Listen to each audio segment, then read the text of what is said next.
Without warning, a bullet strafed the concrete floor of the warehouse not 20 feet in front of Jonah, shattering the quiet of the sleeping fishing village of Caranero, Venezuela.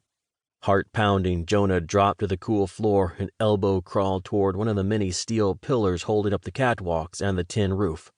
"Sit rep. 2 shooters." Sniper Saul Wade's situational report was as nonchalant as if they were out quail hunting. "Up in the crosswalks, northeast wall." Jonah located the wall in question, and sure enough, 2 tangos armed with assault rifles crouched up there taking pot shots at them. His SEAL squad had broken the lock on the door on that same side of the warehouse. They'd fanned out, moving around for the past 30 minutes trying to find the 4 boxes full of chemical weapons which, per their intelligence, ought to have been right next to the door they'd entered. Another barrage of bullets verified Saul's report, echoing in the vast metal warehouse. "We need to retreat," Lowry stated the obvious with a wobble in his voice. Jonah cursed in silence. The op had gone from bad to worse. Lowry's nervousness betrayed his lengthy absence from the field.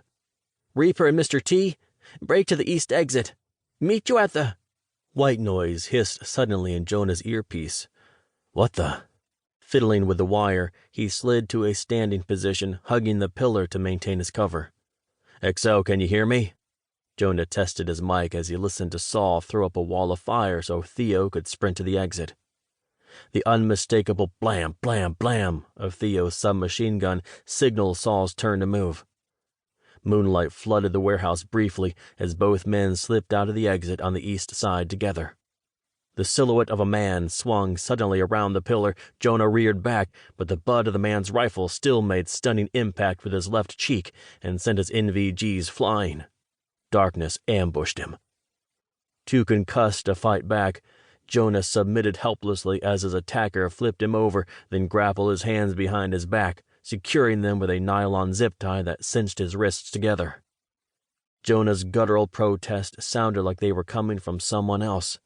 He tried to form words, but speaking was beyond his capabilities. "What's wrong with me?" His attacker did the same thing to his ankles, immobilizing him. Finished, the man clambered off him and hurried away. Jonah listened to his stealthy retreat. He lay with his face in a pool of blood, his own. Then, over the ringing in his ears, he heard strange men speaking in hushed voices, speaking English. Friendlies, he thought. They were speaking English. But then he heard a wicked chuckle. Someone said, "Let's blow this place." The hairs on the nape of Jonah's neck prickled. Dear God, he was going to die here if he didn't take action. Move. Get out. He didn't even know where he was. Why can't I remember? Contorting his spine, Jonah managed to grab, with oddly clumsy fingers, the Gerber blade concealed under his pant leg. With difficulty, he sliced through the zip tie around his ankles, then angled the blade the other way and freed his wrists. It took every ounce of concentration to come to his knees and put the blade away. He spat something out of his mouth. A tooth. Craning his aching head, he pondered where he might find an escape. Then he crawled, staying on hands and knees to keep out of sight while weaving like a rabid raccoon through a maze of stored goods. The sound of voices faded. At last, he came to a door. To his relief, it opened when he pushed it. Help me get away, God.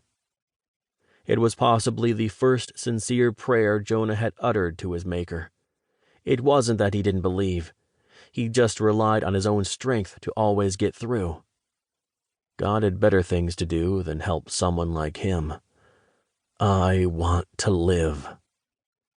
As quietly as possible, he slipped outside, dragging himself on his elbows as far as his uncooperative muscles let him. Finally, the darkness tunneling his vision overtook him completely, and he collapsed onto the sandy soil.